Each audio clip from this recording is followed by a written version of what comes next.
this point, but he could start it up at some point and go for a lot of zealots. But again, the lack of gateways indicates that he's probably not going to go for, you know, any kind of speed zealot rush or anything like that. Ooh, the Corsair gets taken out by a couple Scourge, so he's not even going to get a full scout in. I don't think he even was able to get a scout into Saab's base there to see the den just now going up and 2 Evo chambers going down. So he is probably going to be going for a more long-range, actually upgrading melee weapons.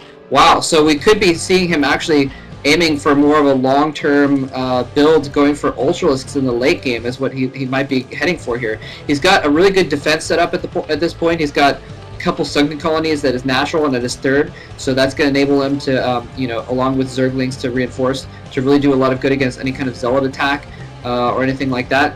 But there are Dark Templars roaming around the map at this point, and we're going to see if he can do anything to stop it. He doesn't have Corsairs. He only made that one Corsair and it got Scourged. Now he's just produced another Corsair, and it's in danger of getting Scourged as well. Oh, one Scourge lands! Oh no, the other Scourge gets taken out by cannons.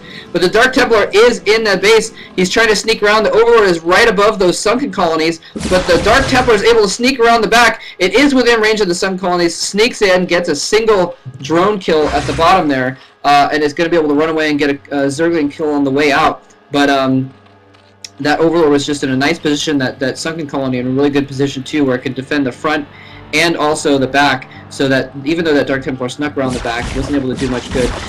Dark Templar trying to go in the front door of the natural expansion isn't even going to get a single kill, but in the meantime, a bunch of Mulisks have been popping out. Now, he doesn't have a lot of Corsairs, but he does have 3 cannons in his main, and a few cannons, obviously, in his natural expansion, his door as well. But I think he is in danger if Saab decides to take those Mulisks around the back of his expansion. He could be in danger there. Here he is coming in the main base, though. Some Dragoons popping out at just the right moment. He does have Templar around, but they are not running to the location just quite yet at the moment. Now they're finally going that way. If he can get a good storm off on those Mulisks, he will be in golden shape, but right now they're right above his probe line, so it's probably not a good idea to storm them at the moment unless he has perfect storm placement right above them.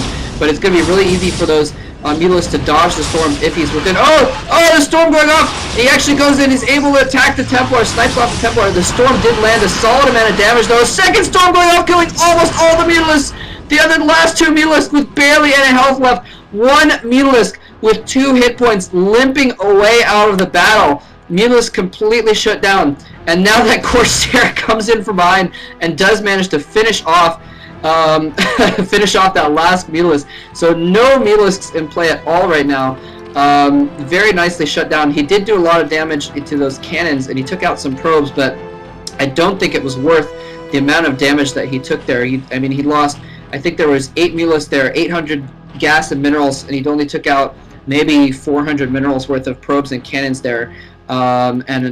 Actually, he did take out a High Templar as well, so not too bad of a trade, I guess. But in that kind of a situation, you really want those Mulisks alive for moments like these, because now Yayba pushing out here with a small ground force. He's got a Templar there, and really at this point he needs Mulis. He's got more Mulis out. If he can snipe that High Templar, he does manage to take out the High Templar. He takes a lot of damage to his Mulis nonetheless, but he does take out that single High Templar, and that's going to make it really, really nice for him to defend against his ground forces. Without that Templar in the mix to kill off Mass Hydras and Lings, it'll be a lot easier to defend, but he's attacking Saab's weak point. He's attacking this lower left expansion where all his forces weren't rallied, and just Zerglings are streaming in, but kind of in a line, and that line of Zealots is just doing beautifully, clogging that gap between the hatcheries. The Zerglings not able to be effective against those Zealots, but eventually they do take it down, obviously, and he is going to be able to take out this attack. So again, kind of a interesting attack, a good trade of forces there, but again, not too effectual in the long term as far as damage dealt. By the way, Yayba getting his base up at the top right. He got it harassed a little bit by some Zerglings, but managed to take those Zerglings out. In the meantime, though, a single Dark Templar was in the field. I didn't mention this earlier, but he stopped Saab from getting a 4th base down in the bottom right-hand area. So picking off the drone as it came in to make a hatchery. But in any case, nicely done by Yayba, putting those Zealots in just the perfect position where the Zerglings couldn't get a surround on them. But there was just too many of them. Just way too many of them. to be effective. Weapons 2 and Carapace 2 going up for those melee units right now. And he's already at Hive Tech, so he's going to start getting that, if he hasn't already, he's going to start getting Adrenal Glands, which is going to make those Zerglings really, really powerful. He's got a Defiler mound down right now, Defiler Den, rather. What is it called? Yeah, Defiler Mound, sorry. And he's going to be able to start putting out Defilers there. I'm kind of surprised that he isn't going for... Well, he's probably going to go for Ultras if he gets more gas. He's only got 3 gas at the moment. If he gets that 4th gas up and running, then we'll probably see him tech to Ultras. But no! I'm sorry, I completely missed this. He's actually cutting a Greater Spire. He's morphing Guardians. That's what happened to those meters. I was wondering where they went. They are morphing the Guardians behind his natural expansion. The Guardians come in. They're able to attack the probe line directly. He's got a few Scourge in the area in case there's Corsairs. High Templar coming in there.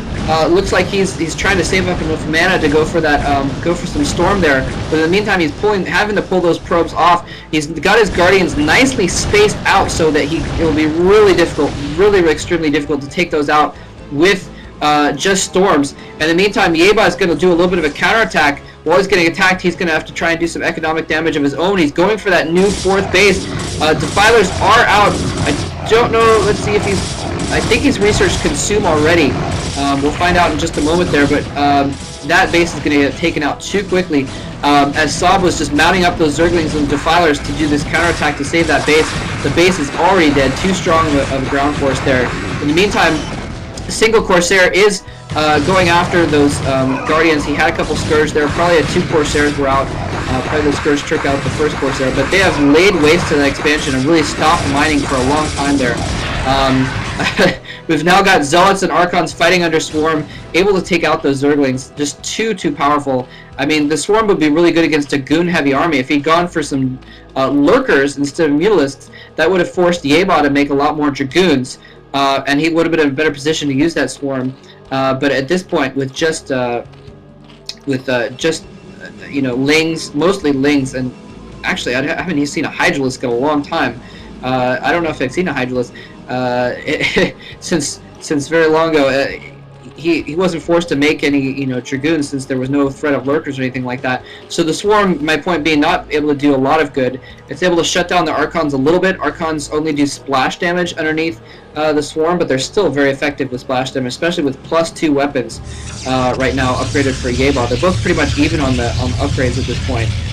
But Carapace 3 and melee weapons 3 being upgraded for Saab. So both players doing very well, keeping up on their upgrades. But I am going to give, once those Ultras, if he can get a 4th base, Saab is going to be in a really good position to get some Ultras out. He does have the Cavern out now, Ultras Cavern, he is upgrading.